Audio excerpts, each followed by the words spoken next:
Since the last T20 World Cup in 2022, India have played a grand total of 25 matches in the shortest format of the game. And there's been one thing that's been common in all 25 of them. Neither Virat Kohli nor Rohit Sharma have been part of the playing 11. It had seemed like a fresh approach following the failures of the 2021 and 2022 T20 World Cup, wherein the absence of a quick run scorer in India's top order had been one of the reasons quoted in the post-mortem reports. It seemed like this was time for a fresh start for Indian cricket in T20, and they did so in the 14 months that followed. But with the coming back of Rohit Sharma and Virat Kohli for the T20 series against Afghanistan, it seems like there's been a change in plans.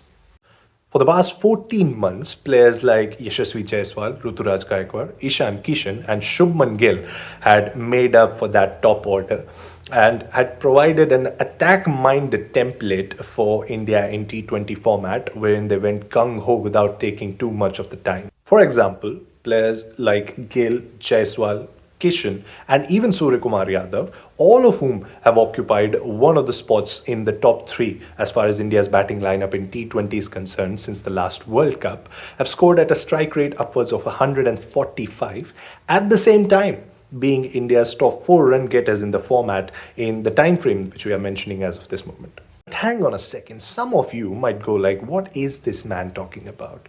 Virat Kohli was India's leading run scorer in the last T20 World Cup as well as the ODI World Cup last year. Rohit Sharma was the team's destructor-in-chief in last year's ODI World Cup and finished almost all of the matches that India won inside the first 10 overs given his aggressive intent of play. But despite them being India's top batters in the format, or for that matter, being the top run scorers of all time in T20Is, it's been their approach in the shortest format of the game that's been in the talks over the last few years, as opposed to the batting options that India have utilized in the past 14 months. While Kohli has amassed 400 runs in all but three IPL seasons. His strike rate in the last four seasons reads as 121, 119, 150, and 139. And also troubling has been his strike rate against spinners, 123 in all IPL seasons. The tweakers have actually been his unbecoming over the last few years. For a batter of his caliber, Rohit Sharma has been unable to score more than 400 runs since the 2013 IPL season.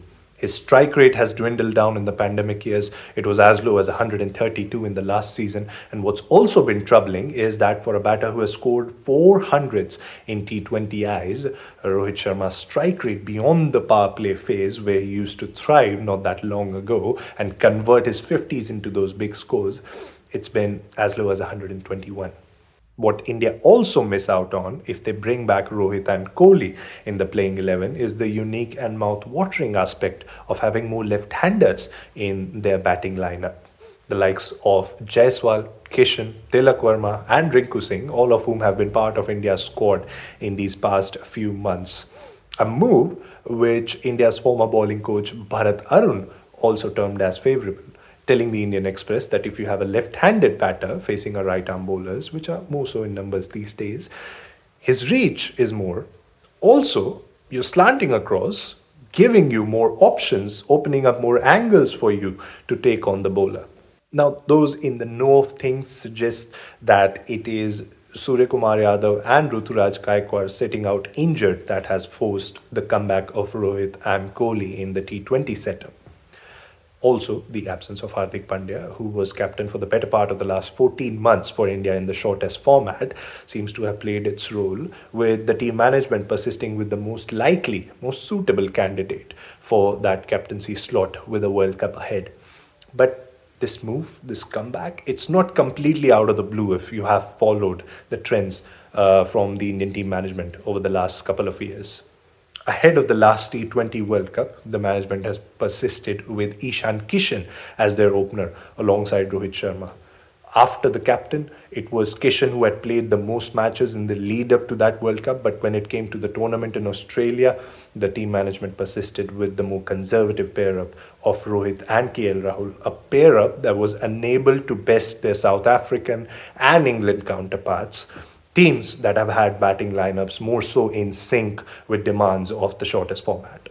Here's a question though, one that the Indian Express had asked a couple of years ago ahead of the last T20 World Cup, and it seems like we've circled our way back to it ahead of the next one. With the increasing demands of the format, where defending even 200 is considered too big an ask of even the most quality of bowling attacks, shouldn't teams with resources as vast as India fall back on batters who go big or go home rather than those who have lesser strike rates and occupy batting positions where they get to face more deliveries than the others? Is it a question about reputations?